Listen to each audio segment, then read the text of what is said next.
we hear all over Iowa to have kind of the, but give it some specificity, which is for the Cedar Valley. What does the nitrate situation look like in the Cedar Valley? So that's really, I wanted you to kind of have see the data for yourself and hopefully become more engaged about how we address this serious issue. So that's really the purpose of this meeting. And we'll keep it pretty short so that we'll spend a lot of time addressing the questions that you might have and ideas that you might have. So it won't be a long presentation. We're starting right on time. Hopefully we'll be done in 30 minutes, 45 minutes, and then lead to your questions. Good? All right. So again, I just want to make sure, mostly want to share with you the evidence and then go to the questions. So we'll start out by, I also want to turn off this front slide so that you can actually see the slides. This whole issue, just so that you know, it has been in the making for decades. It's not a new thing. We've had high nitrate for a long time, and the sources have kept increasing and increasing of where this nitrate comes from, which we'll talk about. I found this in my notes when I was teaching at UNI, the first part, which is July 4th, 2015. Back then, all these communities struggling with high nitrate in their drinking water. This one was just a few days ago. DNR issued that Iowa had 36 drinking water supplies that were in violation, meaning they exceeded, the nitrate level exceeded 10 milligram per liter, which we'll talk about. So I wanted to start out first by, so Linda, I wanted to kind of tell you who all are involved in measuring nitrate right around here and all over Iowa. So there's a network of citizens who go and measure nitrate and report it to a central website organized by Isaac Walton League. And it has been an amazing source of citizen engagement to kind of get a picture of what's going on. So I want to ask Linda, who has been one of the leaders taking it. So this is like an example of, well, actually, I'll let Linda talk about. Linda, come on over and talk about all the times that you put into it. And I have one other slide as well. So, well, you want to know where the data comes from. I'm one of the nitrate water testers. I get a handy dandy pill bottle. I stick it in my grabber. Oh, I take taps. I stick it in my grabber. I whoosh it through stream, lake, river, whatever the water source is, 3 times to clean it out. And then I grab a sample. And if I'm testing it, I'll just do it right away. If it's the winter, I have to take it home and let it come up to room temperature. So I put the lid on. These pill bottles are great. They don't leak. And then for free, the Iowa Citizens for Community Improvement, ICCI, partnered with Isaac Walton League to give a free testing kit to anybody that requests it. This is my 3rd or 4th one, I think.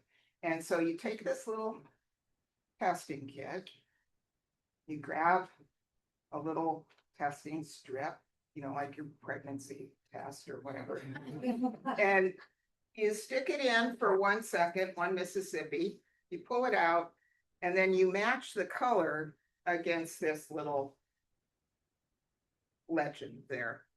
And lately, it pinks up right away to really high nitrate levels. My tap never pinks up at all. It stays very low. And other places in town and the state also are very low.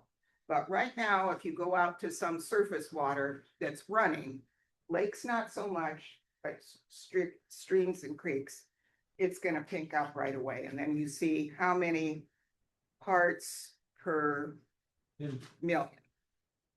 And then report that on this website, which again, everything is free. So you can see all of these people here have been going out testing and putting their data in, and it shows up as a dot. What you really want to see is the green, 0 to 3. That's pretty much, we don't have a lot of evidence that you're going to get cancer from that. You really don't want to see red, which is above 10. The 50-year-old EPA standard for drinking water based on blue baby syndrome is 10 or below. That's 50 years old. We've got better science. The better science is saying it should be 5 or below. So anything yellow, orange, red, you kind of don't want to see. If you look at this, you can see a whole lot of red and orange. A lot of the green are probably people's taps after it's come through Cedar Falls or Waterloo waterworks. Go to the next one. Let me show you the next. By the way, keep your questions so that when we can discuss them. Okay, so this is mine from one of my sites. I started going to the Canfield Boat Ramp in George Wythe Park. It's a very easy access to the Cedar River. I started in April of 2024. And so this is a couple years worth of data. The big red jumps are what we call spring flush. That's when we're getting snow melt and rain washing all the excess nitrogen off fields into tile drainage, into ditches, into tributaries, and eventually into the Cedar River. The greens are April and September in a drought year. So there wasn't as much rain, there wasn't as much washing off. But then as the year went on into the next year, you're seeing more of the yellows and oranges. No more green. I just haven't gotten any green off the Cedar River in a long time. And there's a blip here in between April and August last summer because I was recovering from surgery and I couldn't get out into the water. But you would have seen another one of those red spikes there if I'd been able to get into it. So if you've got questions about testing, we can answer them afterward. great. So what I find is just this morning, I went to that website, I wrote it here and like zeroed in to show you what people have submitted. And some of them are, you can filter by water source. So in other words, is it stream or lake or is it tap water? You can separate them out. This one is everything. So if this was a live, if you had it on your laptop, you could click on any one of those points and it would tell you its location, whether it was a well or tap water in town, all of that. So it's a very interesting place to go review. All right, and then so you saw, I really appreciated Linda's. I just wanted you to kind of see what that looks like, people who are out there doing this, and to kind of I know an important question comes up often. People say, well, but are those strips accurate? Is this, yes, they are very accurate, but they're not going to give you, they're only going to give you a range. They're not going to tell you it's 3.7. It's just going to say it's between 3 and 5. Okay, just so that you know. But they're very accurate in that range. But so I wanted you to kind of know, okay, our streams and lakes, there's a lot of nitrate going on. And as Linda and many others have documented, and DNR and everybody else. So what I wanted to, before I share with you, what are the readings in our area? Again, you hear it about Des Moines, you hear it about everywhere else, but what are the numbers in Waterloo, Cedar Falls, Waverly, and all these places? I wanted to show you, well, what do we know about the health impacts of drinking nitrate in our water? This is like a very essential question, right? We want to know that. So one wonderful one-pager that you can go and see, read it yourself, comes from the College of Public Health at the University of Iowa, pretty prominent source. And so I want to read today, I mean, it's just a one-pager. I just took the section where the two health endpoints, cancer risk and non-cancer risk, and see what they say. And they have all the sources listed in the back. So some studies conducted in Iowa analyzed cancer risk at levels above 1/2 the maximum contaminant level, which is maximum we're supposed to not exceed 10. But all of these a lot of the health risks are at 5. Risks goes up. And what are those risks? The one that colorectal cancer the risk goes up, cancers of others that have been studied, and cancers of thyroid, ovary, and kidney. Those are the risk factors. Doesn't mean it's going to cause it. It means risk of those go up if you drink these for a certain period of time. What about non-cancer risks? Well, it's really troubling. Again, at levels that at 10 milligram or below, increased risk of birth defects, including spina bifida, limb deficiencies, and cleft palates. This is what the evidence, what we know. All right, I wanted to kind of show you other papers. Again, this is like actually abstract of one of the papers. Mary Ward is like a leading kind of researcher who studies nitrate and health outcomes. Again, the most common endpoint were colorectal cancer, breast cancer, bladder cancer, thyroid disease. Again, the same shows up. So at levels below 10, this is really important.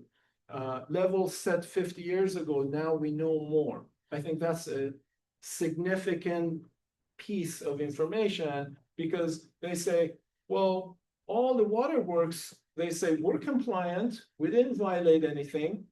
Did you receive your Cedar Falls confidence? It says we're compliant, and that's true, but compliant with what? With a maximum contaminant level that's outdated. And here is the most recent studies. In fact, there's more recent than this. You know, this was 2018. Now there's many more papers. And I want to show you, so this is, I like this one because it's very kind of, it's the 3 major studies or collection of studies, review papers that can actually characterize the risk factors as well. So in other words, if you drink more than 4 years, a nitrate level more than 5, your risk of bladder cancer goes up by 1.6. If you drink more than 11 years, more than 3, your chances of, or not chances, the risk of ovarian cancer doubles, and you can see the rest. So these are significant findings that we got to pay attention to as communities, Cedar Falls or anywhere.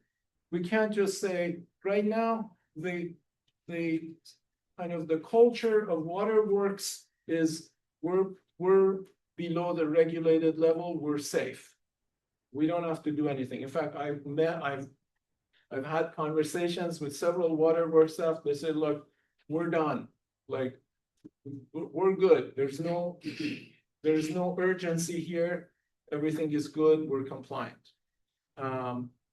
So, and you can see, these are all below, these are compliant, right? They're all more than 5, more than 3. The maximum level is 10. All right.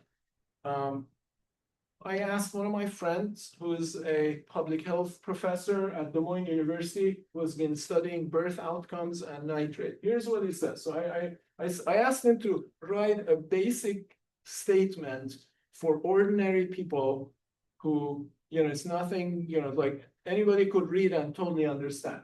So it says the 10 milligram nitrate standard originally designed to prevent blue baby syndrome does not reflect the current scientific understanding of prenatal and birth outcome risks. across multiple rigorous studies, nitrate exposure below this limit has been consistently linked to preterm birth and low birth weight. Wow. I mean, this is crazy, right? This is crazy. That's why I say this is tragic, that we need to ask our public utilities right now, the ordinary people, citizens of Cedar Falls, citizens of Waterloo, Waverly, they're getting their confidence report. It says, we have the best water. It's true. They say we have the best water and it's really good cost. It's like awesome.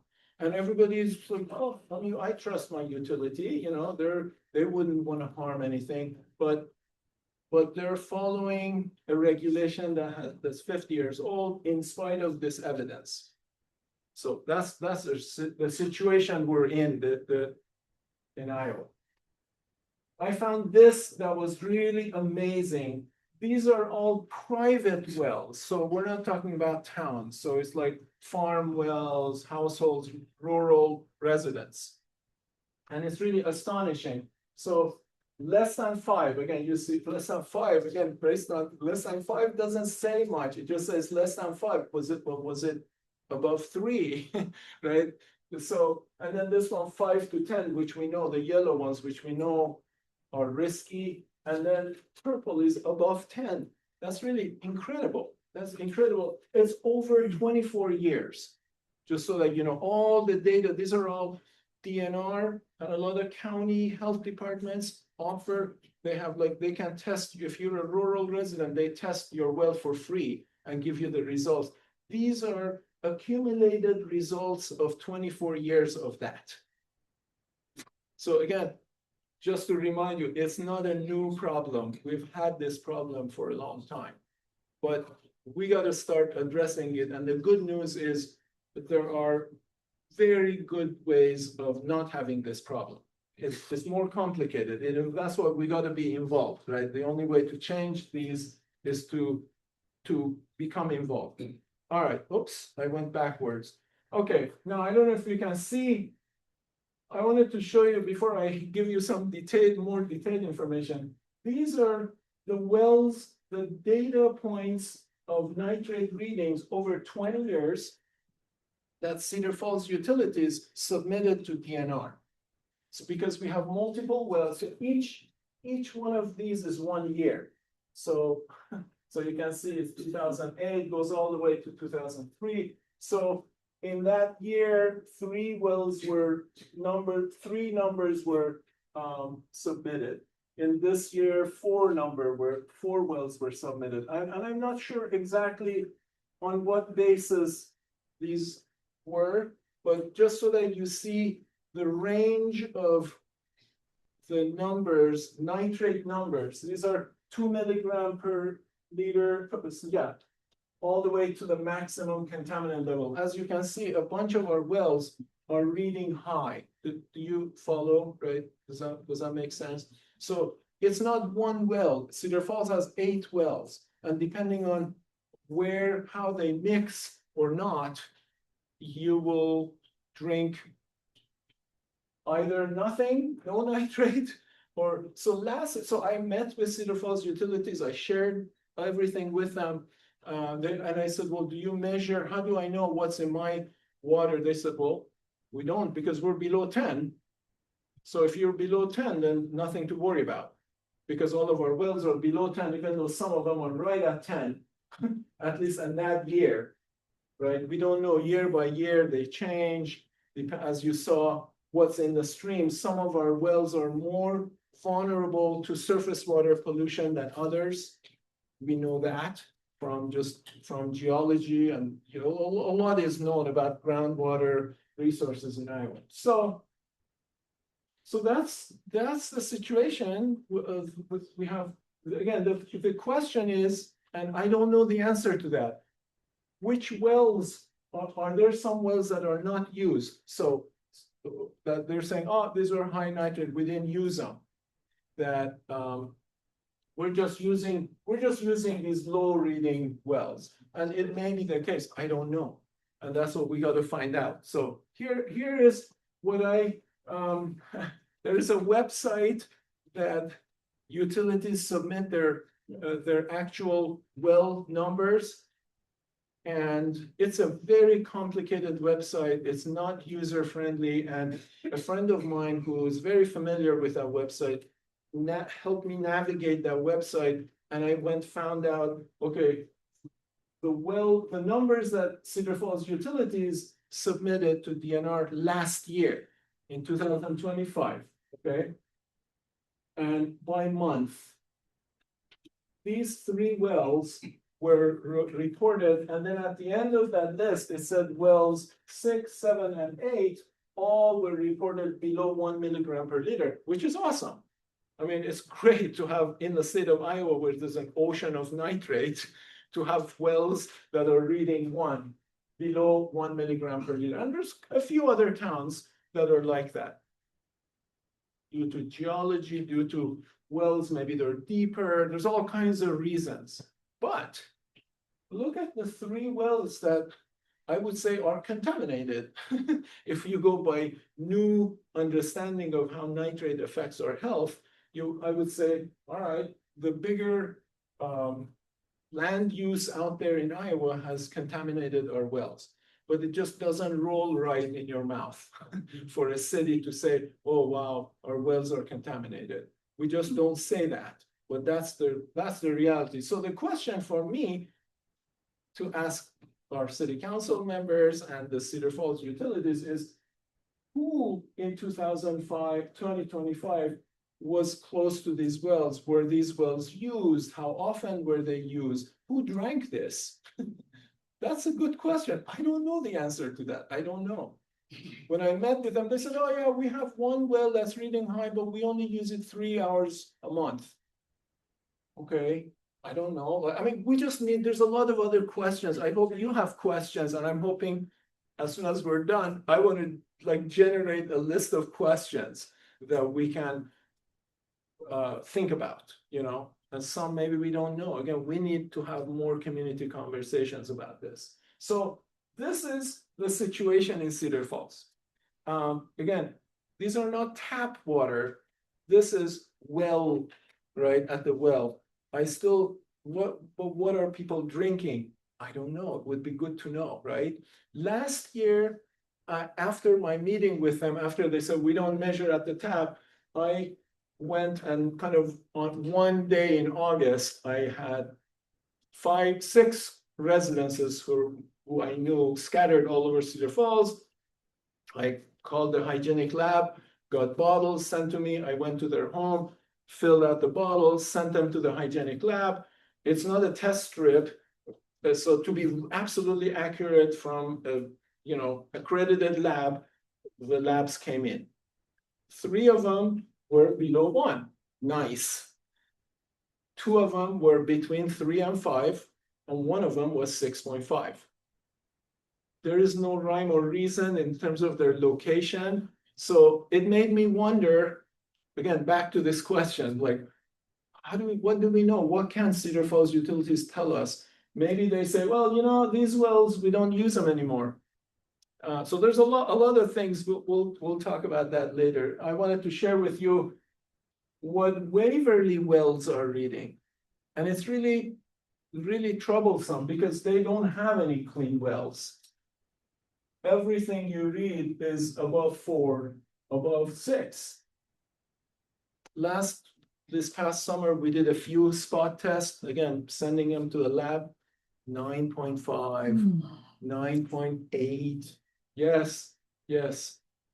What's Waverly supposed to do, right? It's not the language of talking about this is very important. It's not that Cedar Falls or Waterloo or Waverly violated anything. No, this is not something any city has done. It has been done to us.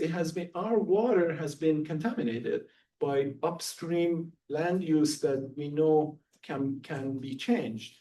And that's what really we need to be kind of thinking about. So I just wanted to give you a picture of by the way, these numbers came from the Center for Health Effects of Environmental Contaminants at the University of Iowa, where they've gone and collected all the DNR data that water utilities have submitted. and plotted them, and you can just go and just put in the name of the town and the contaminant. It can be nitrate, can be arsenic, can be an herbicide, and then you can see what they have submitted. It's a really amazing website for you to kind of play around. What is it in Evansdale? I'm gonna, several people in Evansdale called me, and I'm gonna like look up and learn more about what's going on there.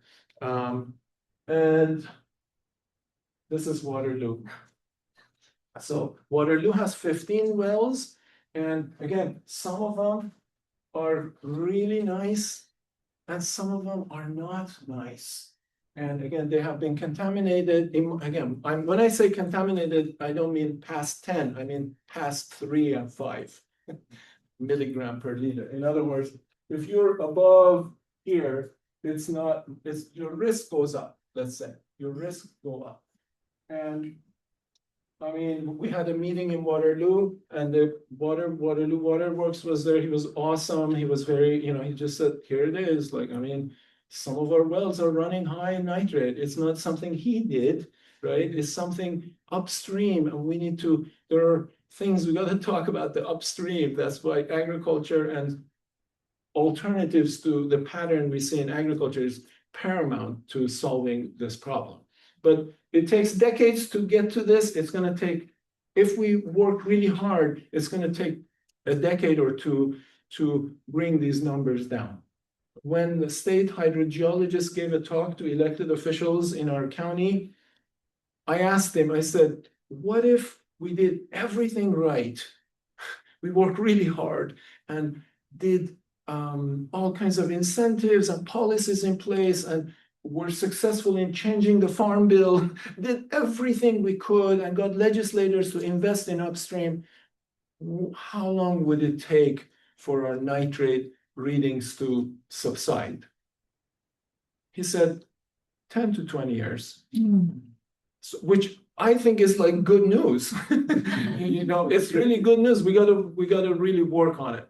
We got to really work on it. So I'm going to end with one, and then I really want to know what questions and what thoughts you have. So just like a summary, some wells supplying our drinking water have been contaminated with nitrate, and it's not just Cedar Falls, Waterloo, it's all over Iowa, all over Iowa. Drinking water with compliant levels that haven't violated anything do pose a number of health risks. We know that. Any public health official would tell you that. So what is the responsibility of a city to communicating that risk to its citizens?